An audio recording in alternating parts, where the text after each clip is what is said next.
Welcome back to Checkpoint. I'm Dalton Martin. And I'm Mallory Huxford. And remember last year when everyone got in a collective tizzy over the new Ghostbusters reboot announcement? Well, it was only a matter of time until the first trailer released and pissed everyone off, yet again. Sitting at just only a paltry 50,000 dislikes on the trailer alone, this movie is set to be the most polarizing film since Man of Steel. We both watched the trailer and both came out with two separate opinions. So I'll give you, Mallory, the chance to just kind of give your opinions out before I go on a huge rant. The Ghostbusters reboot didn't have a laugh out loud reveal like I was hoping, but maybe this could be because Sony doesn't want to give away all the big laughs up front, or there aren't very many, which I hope isn't the case. Not saying that the actual movie won't be great, but the trailer made me want to call He-Man instead. The revamp of the old theme from Ray Parker Jr. was cool, and the ghosts were updated from their previous films, so the look and feel is awesome. But regardless of the trailer, I still can't wait to see Kristen Wiig get covered in ectoplasm. Now, it's funny how you mentioned that Sony may be withholding some of the funnier bits, because in most cases, comedies tend to showcase their greatest bits right out the gate. I mean, now hopefully this isn't the case, because if this is their best, well, this definitely will not be a fun ride in theaters. I mean, having everything almost be a carbon copy of the original does nothing for me personally, and also having seen what the big bad looks like, I personally cannot wait to see this ship sink. You mean the Ghostbusters logo guy? Yeah, that piece of garbage. Good point. Also revealed, and not as much of a disappointment, Pixar recently dropped the trailer for Finding Dory.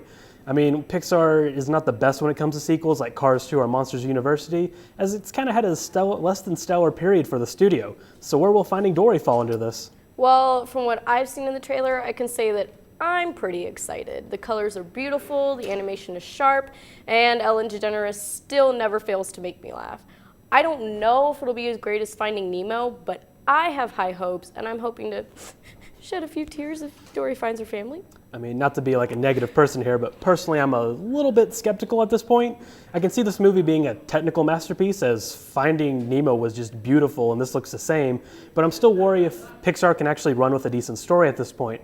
However, I love that there may be like a small anti-SeaWorld message that they kind of alluded to in the trailer, but haven't officially released yet. I saw that. And there is a good reason to be skeptical, but Pixar has pulled off sequels in the past like Toy Story, and they wouldn't have this much support if the movie was going to suck. I mean, either way, I'm pretty sure both of us are going to end up seeing Finding Dory at some point. I mean, it's a Pixar story, so they got that going for them. And for our last bit of news, a ton of video game stuff dropped yesterday with Nintendo's latest Direct feature, and it's time to rapid fire these things. First off, new Kirby game. It's a new adventure for Kirby, Planet Robobot. It will contain Kirby's ability to swallow and absorb enemy abilities, but they added a giant mechanoid suit that can use the power through obstacles and monsters. There'll also be a 4-player boss battle mode where Kirby clash, where friends take down the game's biggest bosses. The game launches on June 10th for 3DS. I can't do this. Second, Star Fox. Team Star Fox is back in Star Fox Zero for the Wii U and released on April 22nd. The game features a takedown of intergalactic enemy forces, as well as being able to pilot a variety of vehicles and in on ground with legendary pilot Fox McCloud.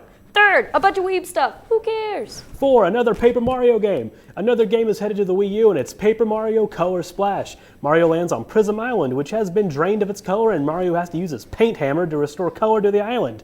Color Splash follows Paper Mario's debut from Mario & Luigi Paper Jam that released on 3DS last month.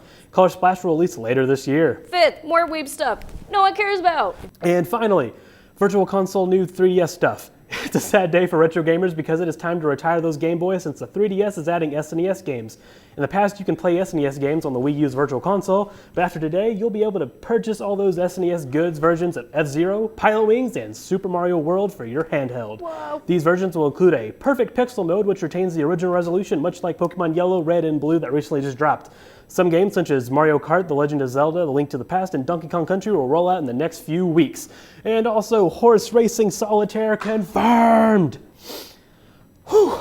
You okay? End this for me, I'm catching my breath. All right, I think that's all the time that we have. So like, subscribe, follow, and check out our website, Byte BSU. And we'll see you next time on Checkpoint.